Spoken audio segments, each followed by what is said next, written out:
सब भैया और बहनियरन का राजू पांडे की तरफ से ढेर सारा प्यार दुलार और नमस्कार।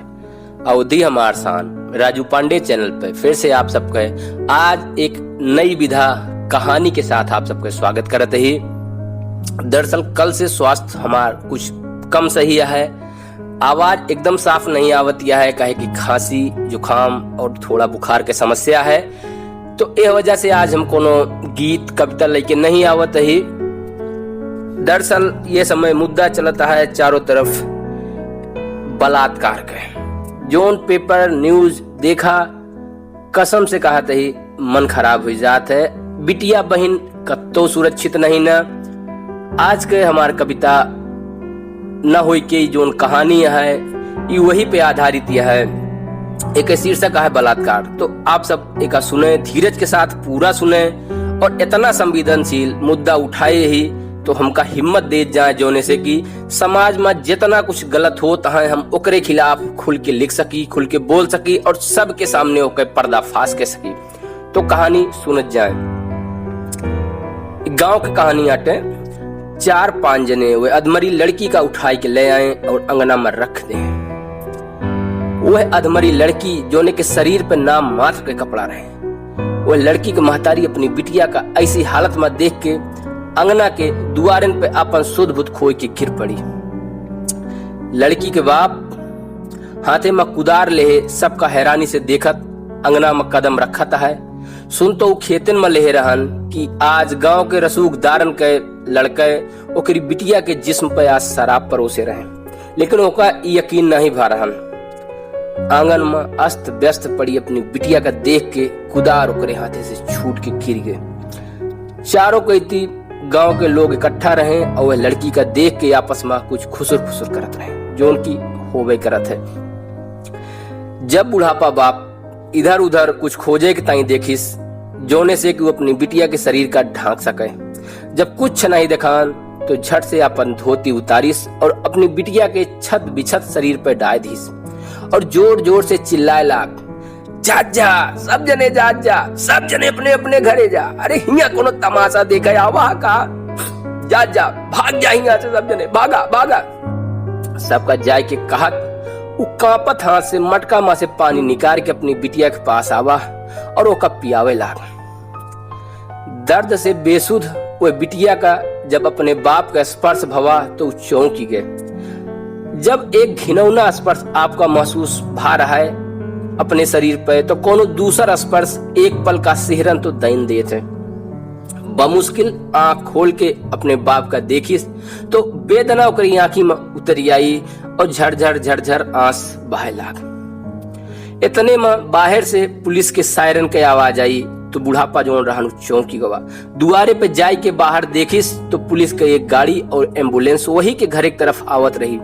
झट से वापस आइस अपनी बिटिया को उठाव के कोशिश करे लाग, लेकिन वो ये हालत में नहीं रहन कि उसे उठ सके। लेकिन कौनो तरह बुढ़ापा बाप बिटिया का उठाइस और घर के अंदर ले जाए के दरवाजा अंदर से बंद कैलिस। पुलिस के गाड़ी आई, पुलिस अंगना के दुआरे पे पड़ी हुई लड़की के महतारी पे एक नजर डारिस और घरे के दरवाजा अंदर आए के खटखटावे लाग, दरवाजा खोलो, उस लड़की को बाहर निकालो जिसका बलात्कार हुआ है। बुढ़वा अंदर से कही, ना खोलब साहेब ना खोलब। पुलिस वाले फिर से पूछे काहे, लेकिन बुढ़वा कोनो जवाब नहीं दी। अरे ऐसे कैसे नहीं खोलोगे, दरवाजा खोलो और अपनी बेटी को हमारे साथ भेज दो, हम उसका इलाज भी करवा देंगे और उसकी जांच भी हो जाएगी कि बलात्कार हुआ है कि नहीं। ये बात पुलिस वाले कहें। अरे हमका कोनो जांच नहीं न करवावे का, तू सब यहाँ से चला जा। अंदर से बुढ़वा के दर्द भरी आवाज आई। भैया धीरज बनावा, कहानी थोड़ी लंबी जरूर है लेकिन आप सब एक पूरा सुने। तब हुआ कोनो बड़ा अफसर आवा और वो बोलिस, क्या हुआ, क्या बात है, यहाँ क्यों खड़े हो सब लोग। पुलिस वाले बताएं कि बुढ़वा लड़की का अंदर लेके चला गया है और बाहर आवे से मना कर देता है। फिर वो अफसर लोगन से वह बुढ़ापा के नाम पूछिस और अकड़ के कहिस, सुनो मंगरू, दरवाजा खोलो और अपनी बेटी को अस्पताल ले चलो, वरना इसकी हालत बहुत खराब हो जाएगी, उसका बचना मुश्किल हो जाएगा। अरे अबेन कहाँ बची है? मंगरू ने उदास स्वर में कहा। अरे कुछ नहीं बचा, सब कुछ तो छीन लीन गए। ओके असमत, हमारी इज्जत, ओके सपना, सब के बलात्कार के दिन गए साहब, सब के बलात्कार के दिन गए। उस अफसर ने कहा, देखो मंगरू, हम समझते हैं कि तुम्हें तकलीफ हुई है, लेकिन बात मानो मेरी, बाहर निकालो उसे, उसका बयान लेंगे, उसके दोषियों को सजा दिलाएंगे। मंगरू अंदर ऐसे बोलता है, अरे केका सजा देवो उबा साहेब, केहू एक हो तो ना हमरे बच्ची के दोषी।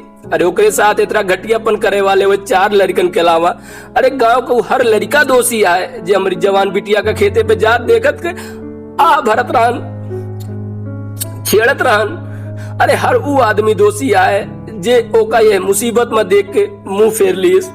वह सब रसूखदार दोषी हैं जे अपने बच्चन का कोनो संस्कार नहीं दे पाए। केका सजा देबा साहब, केका देबा। उस अफसर ने कहा, सबको सजा मिलेगी, लेकिन पहले अपनी बेटी को बाहर तो निकालो, उसका बयान लें।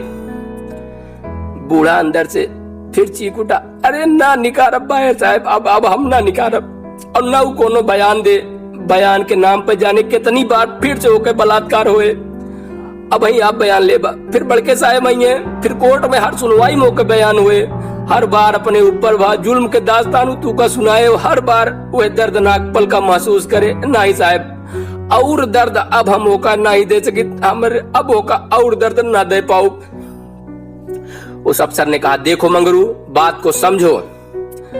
अरे आप हमका कहाँ समझ पावता साहेब? मंगरू रोते हुए कहा, अरे कहा समझ पावता है आप हमका? हम कहा समझी साहेब, हमरे सामने हमारी बिटिया अल्लाह से परी आए और हम कुछ नहीं कह सकते, कुछ नहीं कह सकते। तुम उसे बाहर तो निकालो, उसे अस्पताल ले चलते हैं। बड़ा अफसरों का समझावत बोलत है। बुढ़ापा फिर से दर्द भरी आवाज में कहा थे, अरे हमका अस्पताल नहीं ले जाए का साहेब, का कत्तो नहीं ले जाए का है। हुआ एक जख्म फिर से कुरेदा जाएंगे एक टांगी के बीच में औजार डाई के जज्बा की कुछ गलत भा है कि नहीं भा है। अरे ओके बात खून नजर ना है तू का साहेब, ओके टूटी हड्डी के चटके का आवाज तुम्हें ना सुनाए पड़े। ओकरे ये बिना कपड़ा के शरीर के चमड़ी उतार के वो दरिंदन के हाथ के निशान ढूंढे जाबा। अरे कैसे सहे हुई सब, वो जो हमारी छुअन से चौंक जाती है तो और केहू के छुअन अपने शरीर पे कैसे बर्दाश्त कर पाए साहेब, कैसे? उस अफसर ने कहा, देखो ये सब जांच जरूरी है, तभी तो पता चलेगा कि हाँ ये पता चले कि बलात्कार भा है ना। बुढ़ापा कहा था, अरे साहेब उन दरिंदनों के तो कोनो जांच होए कि ना होए, केहू के जिंदगी बर्बाद करके आवत है। नहीं साहेब, हम अब कौनो जांच ना होए, बल्कि हम अपनी बिटिया का गलत साबित कर दे जाबा शब्द नहीं कह के साथ कुछ गलत नहीं बा है। मंगरू एक बार जांच होगी, कार्रवाई शुरू होगी, तभी तो कुछ सामने आएगा। अफसर ने थोड़ा खींचते हुए कहा। तो मंगरू बोल पड़े, अरे कुछ साहेब ना आए सामने, कुछ ना आए। इनके जांच कोर्ट कचहरी के सुनवाई के बीच में हमार बिटिया कब दम तोड़ दे हम न जान पाओ बेका, और फिर आप सब आधी रात में आए के शरीर जलाए देवा। हमका तो कर राखी नहीं नसीब न होए। नहीं साहब, हमरे बस के बनाई न। उस अफसर के पास कौनो जवाब नहीं रहन, लेकिन तबो एक बार फिर से कोशिश करे के बात करे लाग। लेकिन मंगरू अपनी जिद पे अड़ा है। वो धीरे से कहा था, हमरे जीते जी तो अब ओका क्यों हाथ न लगावे देबे, लेकिन हमारे मरे के बादो क्यों ओका छुए न पौबे। हम खुद अंतिम संस्कार करब अपनी बिटिया के, खुद अपने हाथे अपने आप। बाहर अफसर योजना बना रहे हैं कि ओका और समझावा जाए। गांव के कुछ लोगन से बात कही के मंगरू को समझावे के कहा जाए। एक कहती अंदर मंगरू मिट्टी के तेले के डब्बा उठाए सो अपनी बिटिया के ऊपर और चारों कहती छिड़क लेता है, खुदो वही से मिट्टी के तेल से नहाए लेस। बाहर से फिर आवाज आई, मंगरू दरवाजा खोल।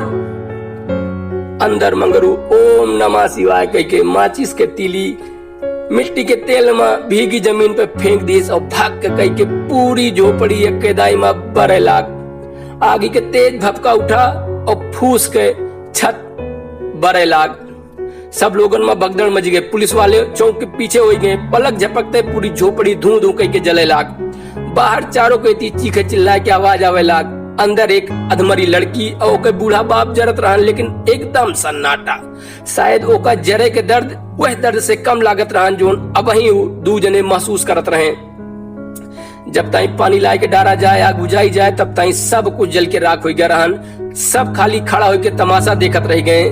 थोड़ी देर में बस हुआ धुआं और राखी बची। पुलिसों लाचार होकर कुछ नहीं कर पाई। सब इधर उधर फोन जाए लाग, मामला के दबाव पे जोर दी जाए लागा है। गांव के रसूखदार परिवारों तमाशा देखे बटुरे लागा है। इतने में अंगना के दुआरे पे पड़ी वो तीसरी लाश, हाँ वो लड़किया की महतारी उठी और मुट्ठी भर राख उठा के बोलिस, लिया ई राखी अपने अपने खेते में डाल ले जा, जोने उपजे वाला अन्न दर्द और वेदना से भरा हुए। और जब तू सबे का खात तू का एहसास हुए कि दूसरे के वेदना का कैसे महसूस की जात है, और फिर तू जन्म दे वाली अपनी पीढ़ी का संस्कार दे सका। इस घनौना काम करे से पहले उस 100 बार सोचे। अरे लिया सब जने ना एका लिया मुट्ठी बैराक, सब जने ले जा अपने खेते में, सब जने ले जा एक छीटा। ऐसा कहा तू मिट्टी में राख भरिस और भागिस नदी के तरफ और प्रवाहित कर दीस वह राखी के साथे खुद अपनों का। भैया हम तो कुछ बोल नहीं पाते, इतना दर्द भरा ये कहानी नहीं हटे। ये आजकल जेकर ऊपर बीतत है वो के भावना हटे। आगे का करे का आप सब जनवा हम कुछ नहीं जाने, हम बोल ही नहीं पाते का बोलब। ठीक है भैया, प्रणाम।